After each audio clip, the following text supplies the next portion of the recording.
did announce earlier that we'll be joined by a fourth guest. So it's my pleasure to introduce Reverend Dr. Udochi Majesty Odikanwa, who is an educational psychologist and general overseer of the Restoration Life Assembly International in Wuye, Abuja. We thank you very much for joining us on the program. Thank you. And just to add that Reverend Odikanwa has always been with us. Almost usually all on Christmas Day. Christmas celebrations. He's always been here to give value to our conversation. And we're glad that you could, come again. Thank you so much today to be with us. I think the message is clear. Those who have should share with those who do not have. Indeed, celebrate in moderation. In fact, Victor, it's one of the key questions I would love Reverend Majesty Odikanwa to speak with us, because a lot of people have been complaining about the prices of things. People who want to buy chicken to celebrate and all that. And you had the primate there say, look, this season is all about Christ. So how can we reconcile, ability to buy these things and, celebrate Christmas? Yes, thank you so much. I have always told people that celebrating Christmas is another thing, but philosophically pondering and trying to follow the tenets of what Christmas depicts is also another thing. You are talking about the cost of living in the society. Jesus came, his major purpose of coming is to make a statement. The first Adam came and failed. Now he came as the second Adam, bringing hope, bringing joy, and bringing reconciliation. And so when you correlate it to what is happening in the society today, you begin to ask yourself, some people that has come into my family, into my life, into government, what have they been able to do? Today we are celebrating the birth of Jesus. There are so many people are cursing the day they were born. People are not happy that they have been born into a particular family because they depict crisis. They depict a lot of social injustice. They depict a lot of things that has brought segregation in the society, in government, and also in some other social lives. But they are not out of place, considering the fact that, again, somewhere in the Bible, it said that the peace that Jesus brings, it's the peace that surpasses human understanding. It's not the peace that you and I know. And again, you spoke of the historical circumstances at the time Jesus was born. It wasn't as if then they didn't have all these issues. So how should a Christian celebrate Christmas even at this time? Yes, I normally say not only at this time, but when you are talking about giving, it should be a continuum. It shouldn't be one time thing, one-off. Jesus came to depict giving and love, and so Christians all over the world, this time around is a time of love, cohesion, positive cohesion, giving and all that. But what I'm saying is that it should continue, and everyone go out there, reach out to the unreached. There are people out there in the rural areas and all that. Go get some things for them. Make a call. Try to ask somebody, how are you doing? You see, psychologically, when you say to someone, how are you doing, and you give joy, there's this enzyme that is released in your system, and it's called dopamine or endorphin. When the thing comes into your system, that is what we call psychology of joy. You have also, kindled life into the life of that person, because giving is not only on one facet of it. You don't just give materially, you give emotionally, you give psychosocially. You try to encourage someone, you try to connect somebody to somewhere where he or she sees life could be bettered. You try to, speak peace into families and all that. This is the season that these things should be done. And after this season, it should continue as our lifestyle as Christians, because that's what Jesus came to depict. All right. Thank you very much, Reverend Odikanwa. I was going to say that over the years, and Reverend Odikanwa, you can bear me witness. We've always emphasized this aspect of celebration during Christmas, and I'm just wondering if we have to do this over and over again, and maybe next year Christmas will come again and repeat this. Has Christmas tradition changed at all in our households? It doesn't. I take it from another perspective. A lot of people has, jettisoned the essence of Christmas, and so this is the reason why you see what is happening today. Just like the Reverend Father have said, the essence has been eroded, been jettisoned, and so everybody's seen this as a means of social coming together. The year is ending and all that. So the essence is defeated, and so just like the Reverend said, we will continue to do what we call psychotherapy, continually sensitize people, social orientation, to telling people that the essence of Christmas is not just to eat, drink, and rob people, kill people, try to rub shoulders with one who has bought Jeep. You want to buy your own to go show your people that you are making it in town. And after this period around, you see so many people indebted, and some will even die in the course of that. And of course, you see landlords raising the house rents and all those things. So if the essence of Christmas will be sustained through continual, national and also pulpit orientation, I believe some of this hiking of prices and all that will be jettisoned and will not continue to happen, because in other clans, if you go to America and all that, you get a lot of things cheap.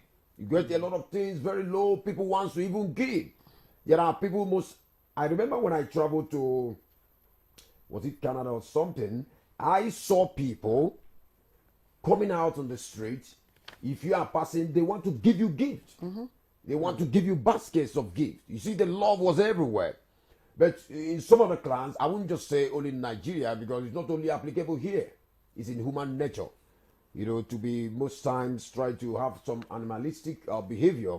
And so we must continually tell people that the essence of Christmas is that Jesus came to bring joy, bring positive cohesion, not a hypocritical one. Because there are people who will tell you, I'm laughing with you. I do tell people, white teeth is not white heart. Somebody may be laughing with you, but the person has an interior motive, to get you down. Somebody who you say is my close friend may not actually be your close friend, but he's close to you to close you down. So Christmas is not all about those who are trying to celebrate all that, but look at most of them, they are into what are you talking about? What are you understanding the message of the Messiah? Do you know why he came? He came to bring joy, and he came to bring obedience, and he came to show the love of God. John 3:16, we have also expanded that. For God so loved the world that he gave. So no love goes without giving. I do say it most times. You love your wife, you must give. If you say, I love my wife, you can't buy anything for this woman year to year. You subject her under mental torture. You try to bully her like Mike Tyson. You want to beat her every time, and you say you love her. You don't love that woman. So God loved us, and he gave us the example of love by giving. So there is no love that goes without giving. All right. I just want us to again look at some of the high points of Mr. President speech, which also relates to the essence of celebrating Christmas. And indeed, he did say that we must renew our belief in the country. Our belief in the country. That's speaking of being patriotic. Jesus was born in Bethlehem. He went to Nazareth, but he was still involved in the issues that affect, his genealogy, his linkage. He never departed from there. He showed, I think he showed patriotism. The first, patriotic, person, apparently so. So what lessons have we learned, from the act of Jesus? Reverend Edikawa. Okay, Jesus' life, if you continue to expound it. It is multi-philosophical in so many aspects.